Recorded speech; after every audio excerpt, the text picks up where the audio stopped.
আজকে আমি বানিয়ে নিয়েছি আমার স্টাইলের পনির পরোটা। খেতে হয়েছিল দারুণ টেস্টি। কিন্তু কিভাবে বানিয়েছি চলো দেখিনি। কড়াইতে সাদা তেল দিয়েছি, তাতে রসুন কুচি করে নিয়ে ভেজে তাতে কুচিয়ে রাখা ক্যাপসিকাম আর গাজর, পেঁয়াজ আর টমেটো কুচি, তোমরা চাইলে আরও ভেজিটেবল ইউজ করতে পারো, আমি কটাই দিয়েছি। সবকটা একদম ছোটো ছোটো করে কেটে ভেজে নিয়েছি। এটা কাঁচাও করা যেতে পারে, কিন্তু আমার মনে হয় ভেজে নিলে একটু টেস্টটা বেশি হবে। এখানে আমি ছানা ইউজ করেছি, কিন্তু তোমরা চাইলে পনিরটাকেও গ্রেট করে নিতে পারো।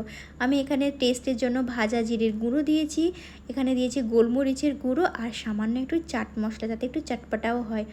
আর এটাকে ভালো করে নাড়াচাড়া করে দিলাম। আর কিন্তু এক্সট্রা তেল দেওয়ার কোনো প্রয়োজন নেই।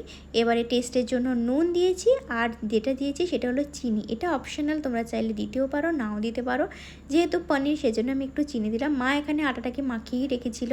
তারপরে আটাটা এরকম ভেতরে গর্ত মতো করে 2 চামচ মতো পুর দিয়ে ভালো করে মুখটাকে বন্ধ করে দিল।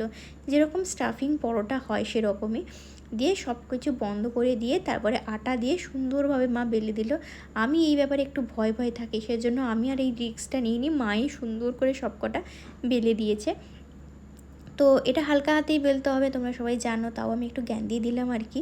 তো এই স্টাফিং পরোটা বেলতে আমার সত্যিই ভয় লাগে। আমি এখানে আটার করেছি, তোমরা চাইলে ময়দারও করতে পারো, তাতেও খুব ভালো হয়। আর এখানে আমি সাদা তেল দিয়েছি, এপাশ ওপাশ একটুখানি শুকনো কড়াই ভেজে একটু সাদা তেল দিয়ে এবার ভেজে নিয়েছি। সুন্দরভাবে ফুলে ওঠে তৈরি হয়ে গেছে আমার পরোটা। এবারে টেস্ট করা যাক। কিন্তু টেস্ট কি করব, টেস্ট করার সময় আমি ক্যামেরাই অন করতে ভুলে গেছি। একটুখানি মধ্যেখানে বন্ধ করেছিলাম, তারপরে অন করতেই ভুলে গেছি। যখন দেখি তখন আমার অর্ধেক খাওয়া হয়ে গেছে। সবসময় আমার সাথে এটাই হয়, এটাও নতুন কিছু নয়। তাও কিন্তু এটা খেতে হয়েছিল কিন্তু ভীষণ ভালো আর দারুণ সফটও হয়েছিল। আমি এখানে একটু সস নিয়েছি, তোমরা চাইলে টক দইও নিতে পারো। আর নিয়েছি শসা। তো তোমরা খেয়ে জানাও যে কেমন হয়েছে। কেউ চাইলে এরকমও বানাতে পারো, আর যে যেরকম পারো